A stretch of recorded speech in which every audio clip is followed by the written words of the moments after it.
नमस्कार दोस्तों, मैं नवीन सिंह बिस्ट उत्तराखंड से आपका हार्दिक स्वागत करता हूं। दोस्तों, उत्तराखंड को बने हुए अब 24 साल हो गए हैं।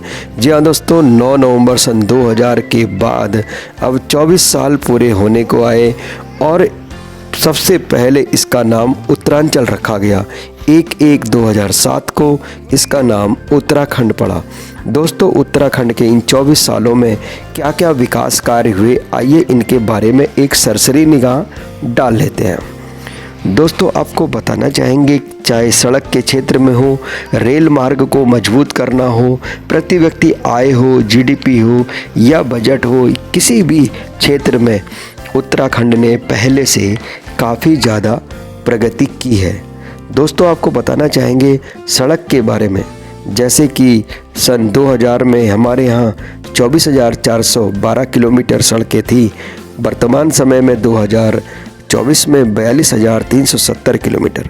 वहीं रेल मार्ग 889 किलोमीटर से बढ़कर टोटल जो है रेल मार्ग भी आज 889 किलोमीटर का हो गया है। चार धाम का अगर ऑल वेदर रोड करें, वो भी एक बहुत बड़ी उपलब्धि है। रेल का पहले से काफ़ी ज़्यादा विद्युतीकरण हुआ है। हवाई यात्रा की बात करूँ तो हवाई यात्रा में भी काफ़ी ज़्यादा आगे बढ़ा है, क्योंकि पहले 2004 की बात करो तो सिर्फ एक हमारे पास जॉली ग्रांट यानी दून का जॉली ग्रांट हवाई अड्डा हुआ करता था और उसमें भी हम केवल 3 जगह ही जा सकते थे। आज 12 जगहों पे जा सकते हैं। हेलीपैडों की संख्या 80 से ऊपर हो चुकी है दोस्तों। इसके अलावा दोस्तों, जिसमें कि सरकारी हेलीपैड 51 और प्राइवेट 32 है। दोस्तों, आपके बताना चाहेंगे कि महिला हेल्थ में भी काफ़ी काम हुआ है और पैदा होने वाले बच्चे को हो या फिर इंटर पास करने वाले लड़कियों को सरकार की तरफ से हेल्प दी जाती है। इसके अलावा दोस्तों, जो मुख्य बातें मैं बताना चाहूँगा वो है दोस्तों कि सरकारी नौकरियों में जो गर्ल्स हैं उनको 30% का आरक्षण तथा सहकारी समितियों में 33% का आरक्षण दिया जाता है। इसके अलावा जो एम्स बना है, आपको पता ऋषिकेश में जो एम्स बना और किच्छा में जो है एक सैटेलाइट सेंटर बन रहा है, ये भी बड़ी उपलब्धियों में गिना जा सकता है। और दोस्तों, मुख्य बातें जो बताना चाहूँगा, जैसे कि गैरसैंण जो है ग्रीष्मकालीन राजधानी बनी। इसके अलावा दोस्तों और भी काफ़ी, जैसे अयोध्या में उत्तराखंड के निवास के लिए भूमि खरीदी गई। बाघों की संख्या, तेंदुओं की संख्या लगातार बढ़ी है। 178 से 560 हुई है बाघों की संख्या, वहीं हिम तेंदुओं की संख्या 86 से 124 पहुंची है। कई मंदिरों का निर्माण हुआ है, जीर्णोद्धार हुआ है। और जो नेशनल दोस्तों, यहाँ पर कई तरह के कानून भी जो कि बनाए गए, जैसे कि मैं यूसीसी की बात करूँ या फिर धर्मांतरण को लेकर या नकल विरोधी कानून को लेकर यहाँ पर काफ़ी सख्त कानून बनाए गए।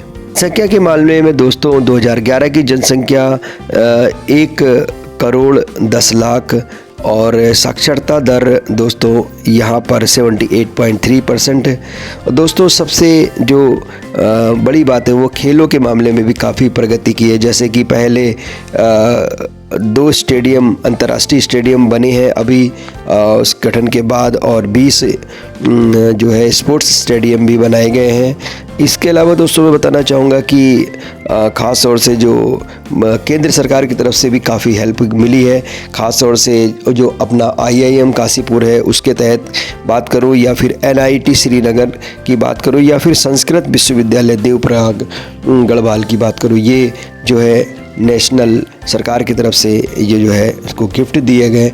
और दोस्तों, सबसे बड़ी उपलब्धि जो है SDG सूचकांक में देश में प्रथम आया है हमारा उत्तराखंड। दोस्तों, सतत विकास के कुछ मानक होते हैं, जैसे कि लगभग 16 मानक होते हैं। उनको पूरा करके कई राज्यों को पीछा करके नंबर 1 पर उत्तराखंड आया है। 30 राज्यों में प्रथम स्थान प्राप्त किया। दोस्तों, नीति आयोग की SDG रैंकिंग में उत्तराखंड ने तमिलनाडु, कर्नाटक, गुजरात और हिमाचल राज्य को पीछे छोड़कर शीर्ष स्थान हासिल किया है। इसके अलावा कई सड़कों पर कार्य चल रहा है। दून दिल्ली एक्सप्रेस वे तैयार हुआ है और भी बहुत सारी उपलब्धियां हैं जो उत्तराखंड ने प्राप्त की हैं। दोस्तों, हम उत्तराखंड के बारे में आज पॉजिटिव चीज़ें लेकर आए हैं, लेकिन दोस्तों इसके साथ ही साथ कुछ नेगेटिव पॉइंट्स भी हमको ध्यान में रखने चाहिए। जैसे कि दोस्तों पहाड़ों में सड़क विकास कार्य में बहुत काम होना बाकी है और गांवों को जो पलायन हो रहा है उस पलायन को रोकने के लिए बहुत ज़्यादा ठोस नीति बनाई जाने की ज़रूरत है। इसके अलावा जो उत्तराखंड की देव संस्कृति है उसको बचाए रखना भी सरकार के लिए बहुत बड़ी चुनौतियां हैं। और दोस्तों रोज़गार के लिए यहाँ के युवक जो कि प्लेन एरिया में चले जाते हैं उन्हें रोकना भी सरकार के लिए बहुत बड़ी चुनौती है। और कई स्कूल जो बंद हो रहे हैं जैसे कि सरकारी स्कूल, उन स्कूलों का जीर्णोद्धार या फिर उन स्कूलों को प्राइवेट स्कूलों के बराबर में खड़ा करना, ये भी सरकार के लिए बहुत बड़ी चुनौती है। बहरहाल दोस्तों कोई भी हो, कमियां तो देखिए होती ही हैं, लेकिन ओवरऑल उत्तराखंड आज 24 सालों में आगे बढ़ा है और हम सब यही उम्मीद करते हैं कि उत्तराखंड इसी तरह से लगातार आगे बढ़ता रहे और देवभूमि के रूप में उत्तराखंड अपनी एक अलग पहचान जैसे कि बनाए हुए है, वैसे ही अन्य क्षेत्रों में भी उत्तराखंड का नाम रोशन हो, ऐसी हम कामना करते हैं। जय उत्तराखंड।